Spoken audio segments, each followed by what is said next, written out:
Hello, friends. Welcome to a live edition of Syracuse Sports. This is Syracuse football postgame presented by Crouse Health, the exclusive healthcare partner for Syracuse Athletics. You got Brent Axe, you got Chris Carlson in Dallas, Texas, deep in the heart of Texas. The stars at night are big at bright, deep in the heart of Texas. That is where Syracuse lost to SMU today in Dallas. Final score 31-18. First consecutive losses for the Orange under head coach Fran Brown. Syracuse is now 3-3 on the season, heading into the midway point and heading into its bye week. And the big question that will linger through the bye week until Syracuse gets back on the field against Pitt, that is homecoming weekend at the Dome, October 18th. The Pitt team, by the way, that won 48-7 over Boston College today, just thought I'd throw that in there, is who's the quarterback? Do you ride out the growing pains of Rickie Collins, or do you inch closer to putting in Luke Carney? And was it just as simple as this? Syracuse's their battleship sunk when Steve Angeli went down, and is it as simple as that? Chris, let's just start there, because in 2 games, Rickie Collins has not done enough to put a grapple hold on this job and to answer that question. And now Fran Brown really has to, and I'm curious what he said about the quarterback in the postgame, but the question you got to ask yourself here with more time to think about it is, can we ride out the growing pains of this quarterback and try and salvage this season in any way possible? I mean, you know how I feel. Like, I wrote a column earlier this week saying the season's over. Like, you called it. Steve Angeli's, Steve Angeli was doing great. Rickie Collins is a project, and any true freshman quarterback you bring in is going to be a project. Like, I cannot imagine. I understand why people want to see a quarterback change. I'm not saying it won't be better, because I don't know. But I don't think you're going to bring in a true freshman and get a savior. Like, I don't think you're going to get a guy that changes your season in any remarkable way. You just might feel better about it. That's it. At the end of the day, look, right? Chris, there were people calling for Rickie Collins when Steve Angeli was struggling against UConn, right? But that's how it goes with quarterbacks. Fans get anxious. But in this case, man, for every good throw Rickie Collins makes, and he had a great 52-yard strike to Justice Ross Simmons, who unfortunately was on crutches on the sideline as this game went along, a key injury that happened in this game. Nice 38-yard gain to Jonte Cook. Made a great touchdown throw to Jonte Cook in the fourth quarter. For every one of those, there's 5 overthrows. He's got Yassine Willis wide open on the goal line. Important play, fourth down play, airmails it. Darryl Gill wide open down the field, airmails it, right?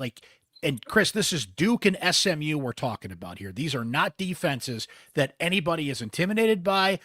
No one's writing home about either one of those 2 defenses. And Syracuse in this game matched a streak where they had 8 consecutive quarters without a touchdown. Your quarterback now is not generating enough offense to justify being in the position. But the Sophie's choice is, well, the other one is a freshman who, by the way, was close to home today. He's from Dallas, put up monster yards in high school, won 4 state titles in high school, over 10,000 yards passing, over 3,500 yards on the ground, but is still a freshman and will struggle. And do you want Luke Carney in there against Miami and some of these teams down the stretch? It's not an easy choice one way or the other, but Collins is not justifying the choice with his play. That's the problem right now. I do think, and Fran gave us a lot of the stuff that he gave us last week about backing his quarterback and supporting his guy, and we've got to help Rickie. Now, that's probably what he's going to say until he decides not to say that, right? And you say that until you decide to make the switch and pull the trigger. When and if you pull the trigger on Luke for Rickie, you cannot go back. That is a one-time. You don't get to switch him again. You have to be sure that that's the road you want to go down before you start, exploring that idea. So it doesn't really surprise. I think you give Rickie the bye week, you bring him out against Pittsburgh, and if it doesn't look any better, then you're probably forced to make that choice just for the sake of your team and team morale. But Rickie, the explanations that we heard post-game were the sort of explanations that you would expect to hear from a first-time quarterback who's a little overwhelmed. His teammates are telling him to keep calm on the sideline and relax. They think things are going a little too fast for him. and he's making his decisions early. And Fran Brown said that's the type of thing that can be improved on, in his opinion. Now, can you do it in 2 weeks? Against the blitz happy Pittsburgh, that's going to be interesting. No, I think the answer is no. So that's why the question I posed is, can you ride out these growing pains, right? And this is why I think also, Chris, that old. I mean, I don't know if you have a choice though. That's what it. What else are you going to do? I think you do have a choice. It's the choice you don't want to have to make. Ideally, Angeli is healthy, Rickie is your backup, and you can redshirt Luke Carney and build for the future there. But see, it speaks to why I think that old cliche is kind of bunk at this point. Well, if you have 2 quarterbacks, you have none. No, you kind of need 2 or 3 quarterbacks in college football these days because these things happen. Injuries happen. Ineffective performance happens. You're paying guys now. There's a big difference when you're paying a quarterback to be the backup and come in and try and generate some offense versus just the backup that happens to get in because the starter got hurt. Fran Brown said it himself. That's why we paid for 2. Well, right now it looks like you need a refund on one of those guys. And look, Rickie can surprise all of us and get better. The game can slow down, but his talent versus his processing and some of the issues he's having right now, Chris, are just not matching. And for them to realistically match and be where they need to be going forward, that's the challenge that Syracuse has. And they talked about it. Fran and Rickie had this great film session after the Duke game, went over everything, and they're going to have 2 weeks to think about it now. Going into a home game against Pittsburgh, it's just, you can't just watch film and fix the mistakes that Rickie makes on the field. There's no training ground for this. We didn't even see him in the spring game, right? We didn't see enough scrimmages during camp to make a decision. I mean, they did a great job selling this thing as a close competition between Angeli and Collins. I can't imagine it was that close. Maybe it was because it's more of a controlled situation. Rickie just falters when, the bullets are flying and it's live action out there. And he's just, and I don't want to just pick on Rickie here, Chris. Some of these things they don't automatically happen for a quarterback. To go through your progressions, to see the things you need to see, to process, right? Like that does take time. That takes experience to do that. And Rickie did make some good throws out there today. When he had, and the thing that I think, I shouldn't say bothers me, it doesn't bother me, but the thing that's concerning is he had a lot of time to throw the ball today. It's not like SMU was in his face all day. You just said it. What happens when a Pitt or a better defense is in your face and rattles your cage throughout it? And I think we're also learning, Chris.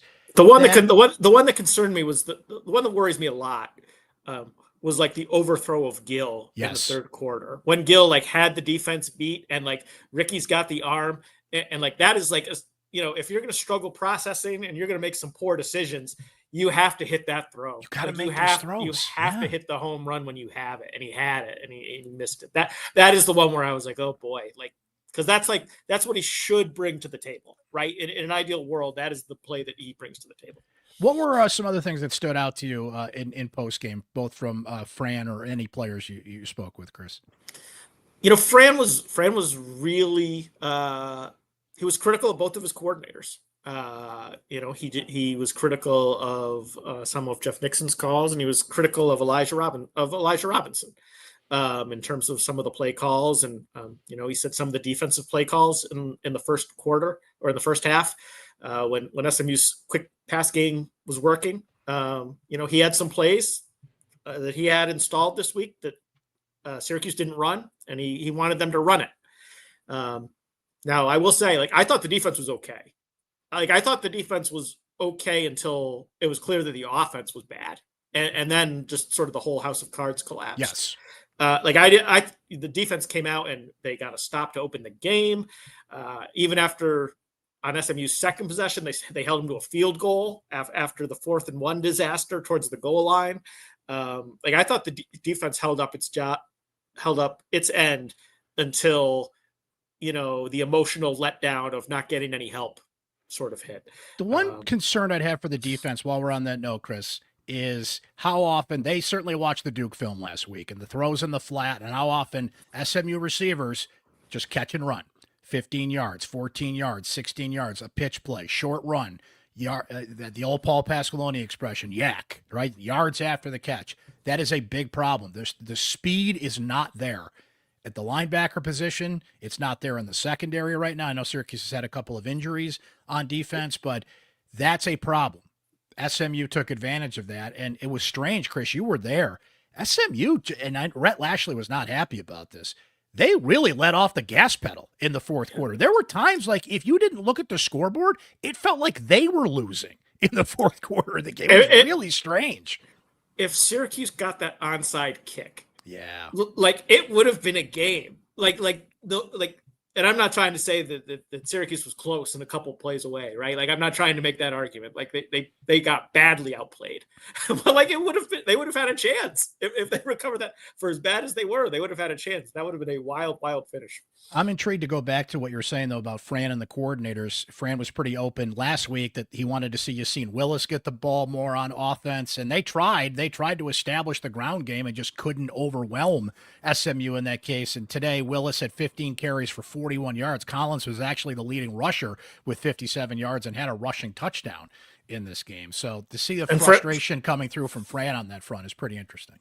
Yeah, and Fran said afterwards, it was tough to know exactly what he thought. Like, on the one hand, he wanted Willis to get the ball more, but on the other hand, he acknowledged, like, yeah, we fell behind 17-0 and the run game wasn't working.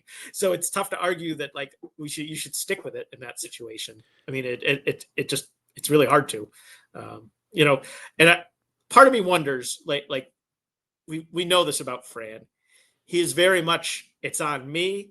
And I think that probably extends to his coordinators when it can't, it was on him last week. Maybe this week it's on him and the other adults in the room. Like that is his approach. Like, he's going to blame the adults for the problem and not the kids. He said the same thing at halftime this week that he did last week. I'm going to go in there. I'm going to get young adults. I shouldn't say kids. They're not young kids. Adults.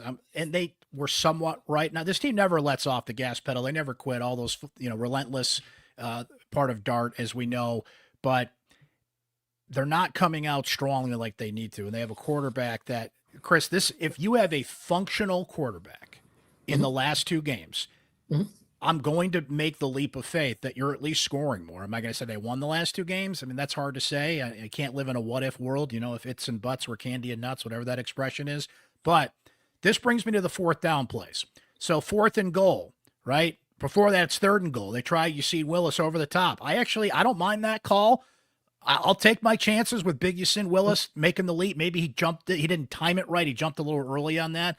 But 4th and 1, and you try Collins with the sneak. I mean, there's got to be a better play call there. There's got to be a rollout to Dan Villari. There's got to be a pitch out. There's got to be something, right? You've sold SMU. You're going up the gut. There was another play there. Willis twice on 4th and 1. Can't get it.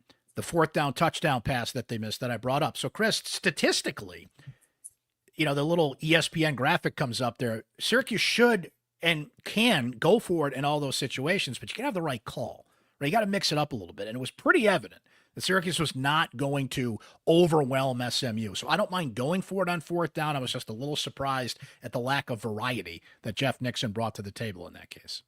I asked Fran afterwards, because this is just my hypothesis, because we saw him do it last year. And I forget which game it was, but they went for it on 4th and 1 early in the season. It was like, why did you go for it? And he's like, I wanted to send a message. Like, we are going to get a yard. Like that, right? That is my coaching style. And this struck me as a game where Syracuse's goal was, we have to win behind our offensive line because we know we have to compensate for Rickie. And I am going to send that message, and we are going to run this 3rd and 1, this 4th and 1 into the end zone, because they did it 4 times in the first half, and they got stuffed every single time. Now Fran just said, hey, I wanted to score a touchdown. That's why I called those plays, which is, not the best explanation in the world. But that was his answer to it. They were the right plays in his opinion. Yeah. I again, by and large, I like going for it on 4th and short. I do too. Just everything screams for you to go for it when you have a running back like Willis, when you have some of the assets this offensive line does. I just feel like you got to throw a surprise in the mix once in a while. If you're going to go for it, man. And that send a message thing, I get why they were trying to do that. Maybe you tried to. I'm not saying, and Fran didn't say that, right? That's just me. That's just, right. That's just Chris. No, but Fran has said that before, right? About this is why we go for it on 4th and short. And I'm not trying to put words in his mouth either, but This whole send a message thing, like take the points is probably the smarter play sometimes. That's not my philosophy, but I'm not the coach. So pile up some points there. You're within a score in the fourth quarter. Again, I don't want to put some fantasy out there that, oh man, Syracuse could have been in this game because they lost this game. They flat out lost this game because of the poor play of their quarterback and a few other things that we brought up here. But it's a 4-quarter game, and a lot of little things add up in that case. So it's just worth bringing up. Chris, anything else before we let you go that stood out to you, not only in the game, but in your post-game activities? I don't think so. I think the quarterback is the big one.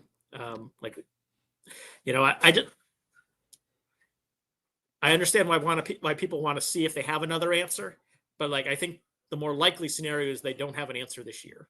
But it would be asking a lot of Luke to save the season. Luke Carney as a true freshman to come and save the season. But I'm sure that is what you and all of your listeners will discuss for the next half hour or so. We certainly will. And Uncle Brent's going to be writing about that a little bit. I mean, that's the only thing people are going to be thinking about for the next 2 weeks. And they want to see it. I get why people want to see it. By the way, if you subscribe to my Syracuse Sports newsletter, I have a exclusive Q&A with one Luke Carney in that newsletter this week. Just saying. Let's see how did you discuss how prepared he is and how he feels about? He feels pretty good. He feels like he knows the playbook. Some people I know have backed that up. Like that part of it's not an issue for Carney. We've seen his mobility. Can he go in there and sling it better than Rickie Collins? That's the question. That's been the question ever since Steve Angeli went down. Who's better at that? But does Carney? Because I'll end on this note, Chris. While Collins did have a touchdown today rushing and showed he can escape, I think what we're learning is he's not a mobile quarterback from the standpoint of let's use that as an asset on the field. Maybe they just haven't incorporated that enough into the game plan. He had over 50 yards rushing today. He can do it, but is it a weapon as repertoire? Is it a weapon that you want to put on the field? I don't think so. I think we were oversold on that a little bit. Fran, I don't know if we were oversold. I think Fran was pretty honest about that. Like he is mobile in the pocket, but he's not looking to run. Like he is not a scrambler. Like he's not real. They don't want him running the ball. I think we were sold on that. I think I think they were pretty honest in their assessment of where he's at. And I know Luke. That is the thing that Luke brings. He absolutely can do that. And he absolutely can do that. And when your offense is struggling, that can give you a spark sometimes, right? To have a guy we saw, I don't want to compare the two, but we saw it with Dungy, right? Like when you have a guy that can just go out and freelance and do stuff, that can help when the team around you is struggling. Thank you, Chris. Great stuff as always, my friend. Safe travels back from Dallas. Sounds good. All right, there he goes, the great Chris Carlson. Check out his coverage, and of course, Devon Edmonds, who were both down in Dallas, deep in the heart of Texas for this one. And yeah, with Eric Dungy, that was an asset, but Dungy also got hurt a few times. Garrett Schrader could do it. Schrader, that we mentioned it the last time, they won 8 quarters without a touchdown. That was at the end of the 2022 season when Schrader was just banged up, right? And they were just trying to survive in that same thing at the end of the 2023 season, right? When they were just trying to get over the finish line and get through a bowl game at that point. But it's hard to resist the temptation when the current quarterback has not put a grapple hold on the job, right? And if you're going to put an Antoine Delorier on the field, if you're going to put a Byron Washington on the field, if you're going to put a Demetrius Samuel Jr., a 17-year-old on the field, why wouldn't you put a freshman quarterback on the field? I think the immediate pushback on that would be, well, it's the quarterback. It's the most important position on the field. I don't think we should hold the quarterback to this holier-than-thou status. If you're not delivering as the quarterback, then you've got to try something else. And I somewhat... I get what Chris is saying, but I'm going to slightly disagree with him on something. Well, you can't go to Carney and go back to Collins.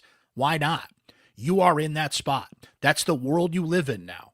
Okay? Steve Angeli was one thing.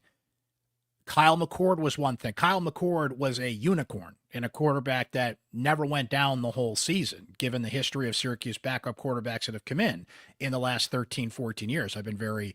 I've reminded you guys about that a lot, that Nassib was the last one before McCord to go start to finish. So when that plan works, it's great. The fact of the matter is it's rare. You got to play a quarterback until you find one. It's not ideal. It's the most important position on the field, and I understand everything that goes into it. Can a freshman lead a team and everything? Well, the guy that's in there now is showing, and Rickie does all the right things behind the scenes, watching film with Fran. I know he's respected in that locker room. I know his teammates back him, but that's why I asked the question. How long can you ride out these growing pains? Because ultimately, while it's about development and dart and all these things Fran Brown loves to talk about, it's about winning games. It is about not conceding that, well, this is a development season or this is whatever label you want to put on it. Carney's an interesting case because ideally you would want to redshirt him and build for the future because you can wreck somebody's confidence as much as you can address a problem if you put him in there before they're ready. But he does have a skill set that's tempting, right? A skill set that is needed. And everything I've heard to this point is Carney. Remember, he came in the spring. I talked to him last week. He's, and he's talking to a reporter, so he's going to tell you what you want to hear in a sense. But I believed him, and I've talked to other people, to use a phrase, with knowledge of the situation, both on and off the record. Nunzio Campanelli has said on the record. Jeff Nixon has said on the record when we've asked about this guy. And again, coaches say things, but I have no reason to not believe that Carney doesn't have a handle on the playbook. We've seen him take off and run. That was Colgate. I get it. It's one thing to do that against Colgate versus, say, even Pittsburgh, who you're playing in a couple of weeks, who has had Syracuse's number, and Georgia Tech the week after that. You want to throw Luke Carney into the fire against that physical defense on the road? Well, here's the thing. You might not have a choice. Ideally, the answer to that is no, but that's why everybody's got a plan until you get punched in the mouth. And Syracuse is getting punched in the mouth right now. Okay? The Mike Tyson quote. Everybody's got a plan or they get punched in the mouth. Well, they're getting punched in the mouth. So what do you do now? That is a hard question to answer. I think Carney should have got on the field today. I mean, it would have been a nice story because he's from Dallas and would have got to play in front of the home crowd and everything. But why not put him out there, get him a taste of it, so when you do decide going forward what the situation's going to be with a bye week, a lot of time to think about that. You want him going in there with a taste of it other than one play against Colgate, right? You want him with a taste of it against an ACC defense. And that's the thing that I think has to gnaw at you the most. And we're going to go to our Syracuse Sports Insiders here shortly. That's Duke and SMU, man. We talked to, and why am I blanking? Billy Embody from On3, who was great. And he was honest about SMU's defense. They lost a lot of starters from last year. There's nothing to write home about. They had issues in their secondary. They were only returning 2 or 3 starters, right? They were not getting pressure on Collins at all today. So here you have a quarterback who has time in the pocket, who is struggling to process. He's overthrowing receivers both in the flat, as easy a touchdown as you can get to Willis in a wide open gill. But man, Collins is the Al Pacino line. Just when I thought I was out, he pulls me back in. He'll make a 52-yard strike to Justice Ross Simmons. And you're saying to yourself, that's what the coaches were talking about. We saw that in limited capacity in camp, right? We didn't see any scrimmages. As I mentioned, he didn't play in the spring game. So I'm kind of taking the word for it for a lot of people. And guys, this is why there's a big difference between practice quarterbacks and real quarterbacks in real games. When the bullets are flying and you're in a game and you got to make a decision, practice is coordinated and designed to help the quarterback, particularly training camp, right? I didn't see the scrimmages. I only heard about them, but that's why I want to see this for myself, because I'm trusting the word of coaches who are always, and others who are there, that are going to spin it towards a positive outlook. But even people I talked to for real said, hey, man, look, Collins can make throws. People that were there, people that saw it, people that I trust to give it to me straight were like, look, man, Collins can sling the ball. But was it as close as it was made out to be? I mean, clearly the answer is no. Clearly the answer has to be no. They were just, I don't know, building up his confidence for this situation in case he had to come in. Well, that's not working. And Brent, it's only 2 games.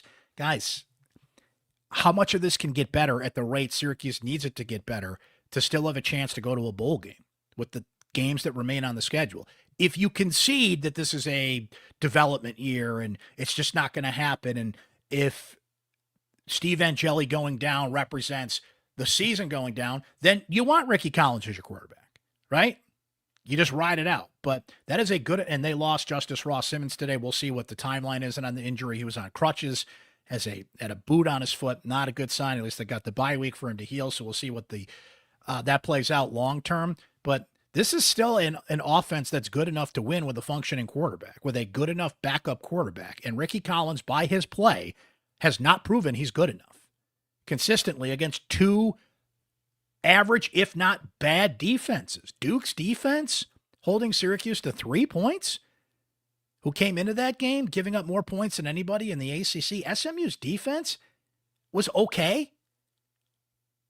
You have a better quarterback. I'm not even going to say Angeli. Angeli went down. He's injured. He's not an option. You have a better quarterback in the game today. I think, at the very least, it's a lot more interesting in the fourth quarter. Let's see what our Syracuse Sports Insiders had to say about this one, right? As we ponder whether the development of Rickie Collins is worth it to sacrifice everything else on the field. This is the burden and the pressure that falls on the quarterback's shoulders, right? At the end of the day, you got to have a quarterback that can carry a team.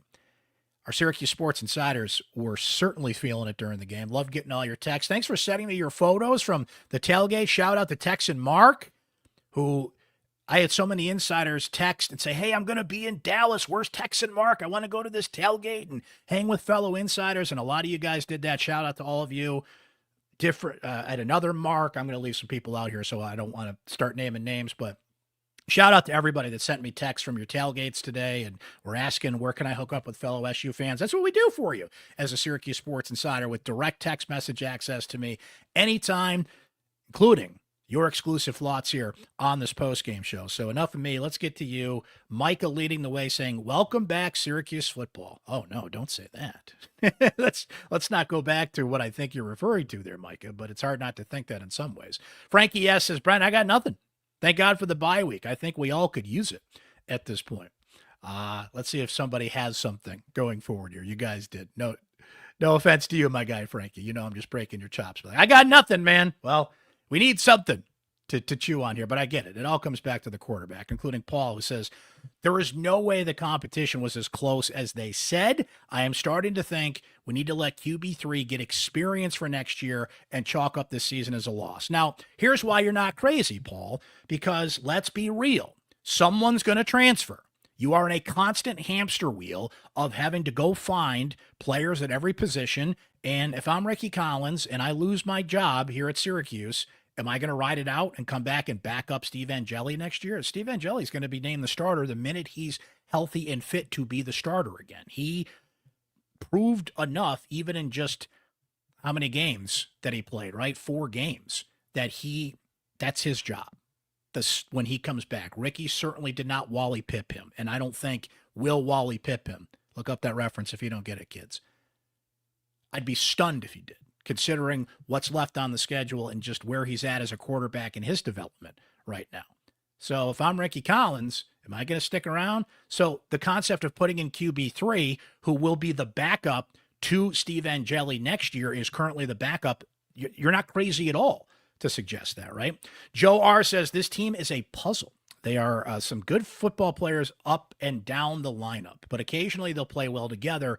It's whether the offense or defense and the moments where they look as good as any team in the country, but it's the inconsistency that keeps them from being really good all the time. I'm not sure if shaking up the lineup brings the consistency that's needed. That's a fair question to bring up. Like, you spend all this time developing, getting people on the same page. Nope, you're out. Luke, you're in. And Luke does not have the reps. Now, they've got a bye week to play catch up a little bit on that, but is he getting enough reps with the ones and the guys that matter that he can walk in there with his skill set and do it? It's an intriguing question to answer. And I think it's a question that the walls are coming in on, that they're going to have to answer. You can't just make excuses not to put Luke in if Rickie continues to play this way. You have no choice if Rickie continues to play or doesn't show discernible improvement and kind of bat off some of the concerns he has, right? Kevin B says, so why do we have to prove to the world that they're so tough that we go for it on 4th down in the first quarter? Get the points early, be smart, and kick it away to control field position. I talked about this with Chris, Kevin. I don't mind going for it on 4th down. I am a fan of it. I'm not Mr. Analytics here, but the numbers say it's so many times that it's better to go for it on 4th down. What you have to do is call better plays on 4th down, right? They were trying to establish themselves as, we're going to control the line of scrimmage. We're going to run Yasin Willis up the gut. We're going to control, which, by the way, not a overpowering SMU defensive line. Again, a lot of different starters. That's not a defense. I mean, they gave up 48 to Baylor. Like, this is not a lockdown defense. They actually had one of the higher rated offensive lines in the country. And like, Syracuse hasn't generated pass rush all year, and I wasn't expecting them to do it today. But you flip the script on that. I don't mind going for it on 4th down, but man, SMU knew what was coming. They were spying Willis. Like, you got to challenge a team. You got to put them on their heels at home. I don't mind going for it on 4th down, but those play calls were brutal. 2 of 5 on 4th down overall today. But then there's one where Collins just overthrows Yasin Willis on the, like, you got to make that throw. And you know how many times I said that today? A lot. I mean, Collins was 22 of 45. 279 yards, a touchdown, and 3 interceptions. How many times today did you say you got to make that throw?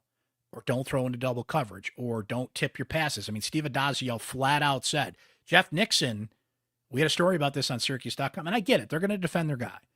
Oh, no, Rickie's not staring down receivers. I mean, Steve Addazio flat out said it a couple of times on the broadcast.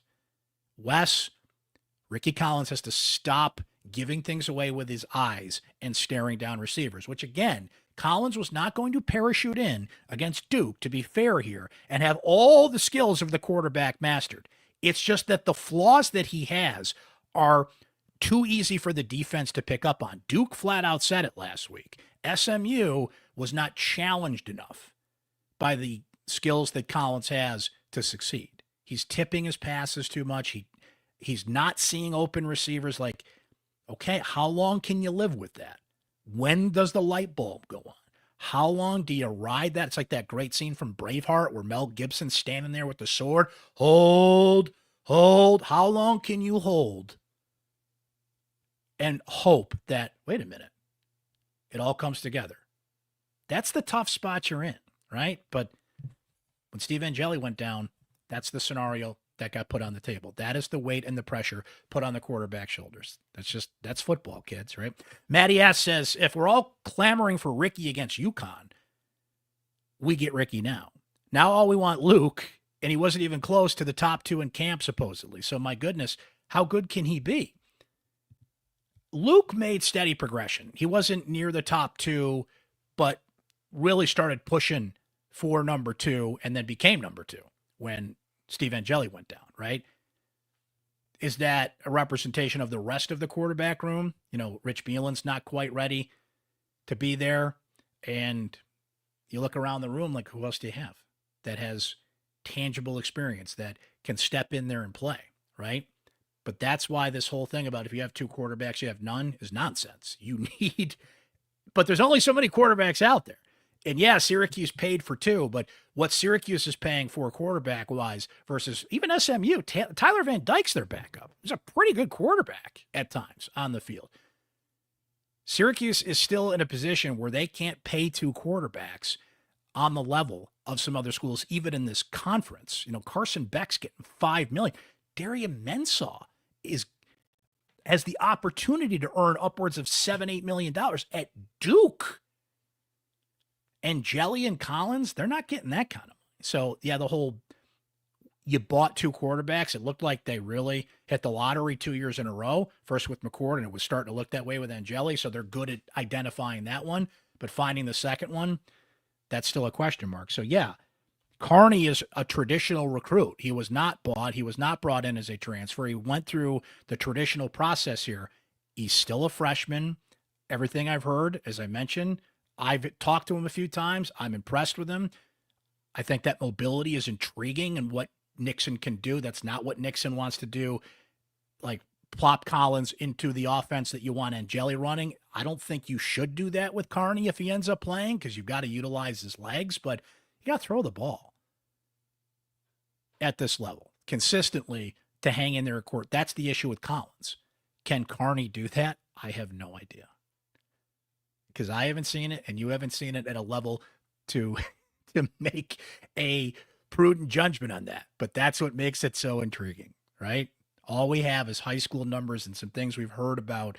He's had limited opportunities with the ones when it counts, but his skill set is there. So let's see what you got, kid, right?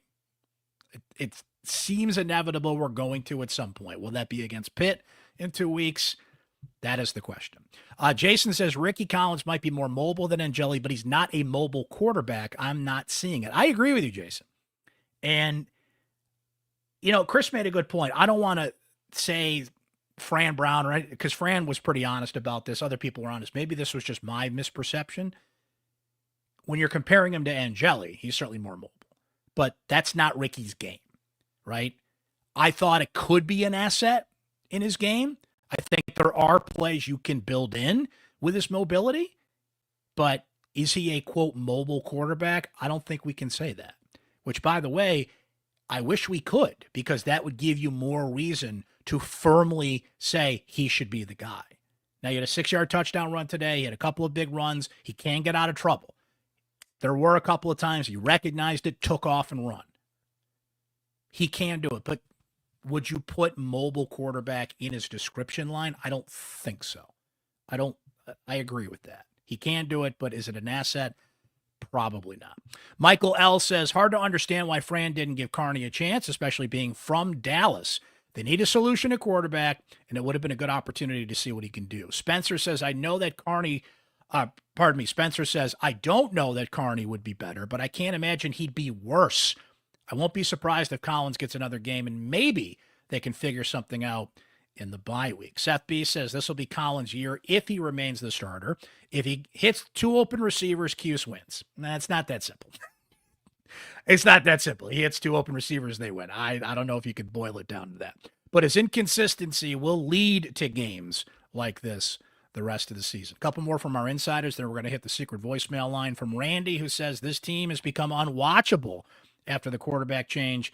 Don't get me wrong, I'm not excusing a not great defense, but this team is just not watchable at the moment. Look, the defense was on the field too much. You're in the Texas heat. They wilted, but Duke did this, SMU did this, and I can only imagine other teams down the line here are going to be able to do this. This is a defense that has not proven. They did it against Clemson, who went out there and smoked North Carolina today after their bye week. But by and large, this is not a defense that can say it can flex at the line of scrimmage and can say they're the more physical defense. That Georgia Tech game in a couple of weeks, oh boy, what a challenge that is going to be in that department. What a challenge that's going to be for the quarterback situation. But Pitt, who made a quarterback change, by the way, today, Boston College looks pretty bad, but they dropped 48 on a bad team. See, this is when you put in a backup quarterback for whatever reason, and by this situation, it was actually performance. Eli Holstein didn't get hurt. They just made a quarterback change. He comes in, drops 48 on a bad team. Syracuse just played 2 bad defenses and scored a total of 21 points and went 8 quarters without a touchdown. These things are kind of speaking for themselves. From Shane, who says, I think Nixon's offense depends on a laser pocket passer. Unfortunately, without one at this moment, it looks like the running backs are going to take beatings all season. The offensive line can't hold back for Collins to set up. We brought that up. Collins had plenty of time today. That was not the issue. From Jake, who says, Brent, I'm not trying to make a when's lacrosse season joke. So hard right now. It's amazing how the season turned on its head so quickly. Syracuse lacrosse had 2 scrimmages today. Their backups beat Princeton, and their starters beat Army 2-0 in Jersey. Just saying. Basketball media days in 10 days. Like, no one's turning the page yet fully on football, but if they keep playing like this, those old questions are going to come back. When's it basketball season, right? Which we've never asked in the Fran Brown era. This is the first time he had consecutive losses, and we're starting to see some adversity creep in, which some people expected in year 2. in the transition year. It's just that when you get that little taste of success, man, they did it again. They brought in a quarterback that can keep this thing charging away. He goes down. It all falls apart. It's just, we talk so much about everything in football. You got to have a quarterback to win. You have to have a quarterback to win in football. It's the simplest thing, but this is when we learn those lessons the hard way. You need a quarterback to win in football, right? Lamar Jackson goes down for Baltimore. They've got a litany of injuries, but he goes down. I'm not even going to speak it into existence of a certain quarterback, of a certain flag that's in the background. But when Tom Brady went down that year, if Mahomes goes down, like, it just, that's it. You're done. You're done. That's how simple it is in football. You got to have a quarterback. Let's see what our secret voicemail line had to say about this one. I know we had a call from a Florida area code, so we'll see if our man put one in here today. But we also had a call from, I believe this is the Dahmer. Let's take a listen. Hey, Brent. This is Dominic in North Carolina. It is. I'm bummed out about the loss. I'm glad that nobody gave up and they scored some points and touchdowns there at the end of the game. But that first half wasn't just Rickie not being good or the offense not being good.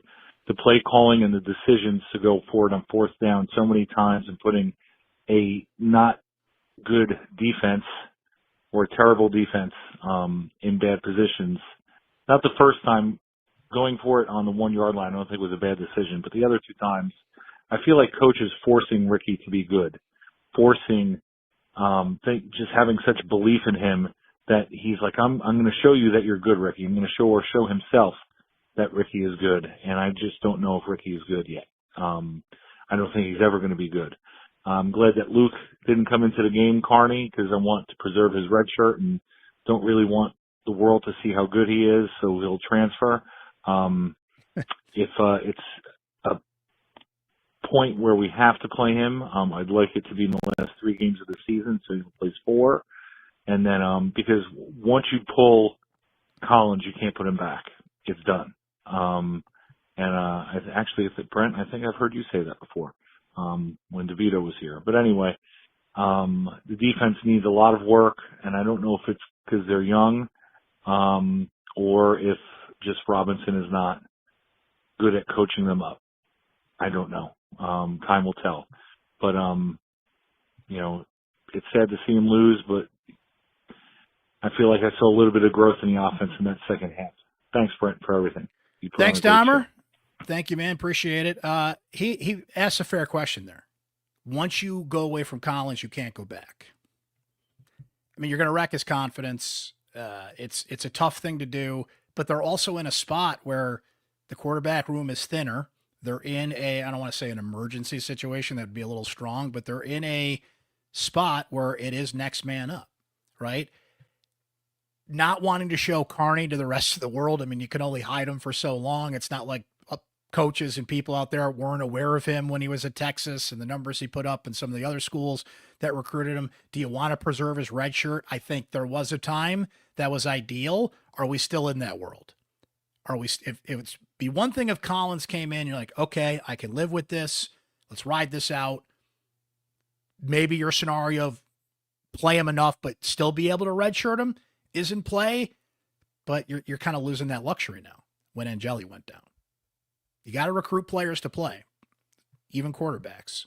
I know it's a little different when you have a freshman and a quarterback versus Samuel, Delorier, Byron Washington, some other young guys that have gotten out there. I get the quarterback is a different thing, but everybody has a plan till they get hit in the mouth. They got hit in the mouth, and they got to reassess the plan. Ladies and gentlemen, boys and girls, I believe this is our man. Hey, Brent, Rockin' Ron in Florida. Just want to say I am not impressed with Rickie Collins. I think we were totally wrong today by not putting Cardi in to see if he would give us any kind of spark to score some points today. I've never seen a quarterback on our team throw so many balls over our receivers' heads. It's pathetic. As far as the defense, they didn't look too bad in the second half, but by then, where they were up by 30 points anyways. I'll tell you, if the coaches don't get these things squared away in the next week or so, we're doomed and probably won't make any bowl games. They look really bad. Until then, later. Rock and Ron, he's going to need a couple weeks in the bye to settle down a little bit here. 3-3. Where are the 3 wins? North Carolina looks awful. North Carolina, they look awful. That might be the worst defense I think I've ever seen. So, man, if you can't score points against that team at home and on a Friday night atmosphere on Halloween, mind you, what kind of crowd that's going to be is going to be fascinating to me, because parents are going to be home with their kids trick-or-treating. Are the college kids even going to come by then? What's the record? What's the team like? Did they get beat by Pitt? Did they get by Georgia Tech? And the college kids, you college kids don't even care anymore. Don't show up on a Friday night at the Dome. Big party weekend, right? Like, that's a tough crowd, but man, North Carolina stinks. BC got their doors blown out today.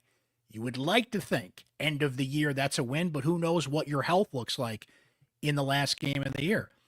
Pitt has Syracuse's number. You cannot mark that as a win. Georgia Tech, that's tough, right? You still got a Miami left on the schedule. That's tough. Like, find the 3 wins if Rickie does not make discernible progress in the next couple of weeks, in the next couple of games. And that's not fair, but nobody said this was fair. When you're the backup and you get thrown into this situation, you have to, I made this analogy in a column I wrote recently. You got to drop in your quarterback through the sunroof of a moving car and hope he can sit in the driver's seat and keep that car on the road. That's what being a backup is. Some can handle it, some can't. To this point, it does not look like Collins can handle it. How much longer he'll get to prove that he can straighten out this car and keep it on the highway here? The next opportunity to learn the answer to that question is against Pitt. I think, I don't necessarily agree with this. You know what? If I was Fran Brown, I would probably start Collins against Pitt, but on a very, very short rope. How you handle that pressure as a quarterback, that's part of the gig, man. We got to win games here. We have to have a functional offense. I got to get through this season. Fran is not the type of coach, at least this is what he says publicly. Maybe reality will start to hit here, but I just said it. There's 3 more wins out there. Is Rickie Collins the quarterback that's going to get you those wins? Because that's how it's going to happen. It's not going to come from your defense. It's not going to come from some other fluky thing here. You might win a game that way, but you're not going to win 3. And 3 is the magic number to 6 to get you a bowl game and just get through this year and hope that you can build next year with Angeli back healthy, with a recruiting class that Fran raves about that does have some great players in it, what they do in the portal in that yearly process, right? Says it right there, and I'm going to end the pod with the same question. Can Syracuse football ride out Rickie Collins' growing pains at quarterback? That is where the fate of the season lies. Thank you to our Syracuse Sports Insiders. Thank you to Chris Carlson, who joined us live from deep in the heart of Texas in Dallas. Thanks to you for hanging out here on the postgame show. Bye week coming up, but we're still going to have some pods coming your way, so please subscribe on Spotify, Apple, YouTube, wherever you get your podcasts. And we'll keep you up to date, not only there, but of course on the Syracuse Sports Insider text line. We'd love for you to sign up to join our growing community of Syracuse sports fans who have direct text message access to me anytime. Just $3.99 a month to be a Syracuse Sports Insider. You can try it free for 2 weeks, see what it's all about, and then you can send me your questions, your comments, your thoughts, highlighted exclusively here on the postgame show and the Syracuse Sports Podcast. Hooking people up at tailgates. Sometimes people have extra tickets they want to get rid of. I mean, the Syracuse Sports Insider community is awesome, and we'd love for you to be a part of it and to join today. Thanks for listening. Thanks for being a part of our Syracuse Sports live postgame show presented by Crouse Health, the exclusive healthcare partner for Syracuse Athletics. Yes, as mentioned, bye week. So we will not be back on postgame until Saturday, October 18th, when the Orange return home against Pitt. But we'll have plenty to come on the Syracuse Sports Podcast and our Syracuse Sports Insider text line until then. Enjoy the rest of your weekend, everybody. Thanks for hanging with us today as Syracuse loses to SMU 31-18. This has been Syracuse Football Postgame, presented by Crouse Health.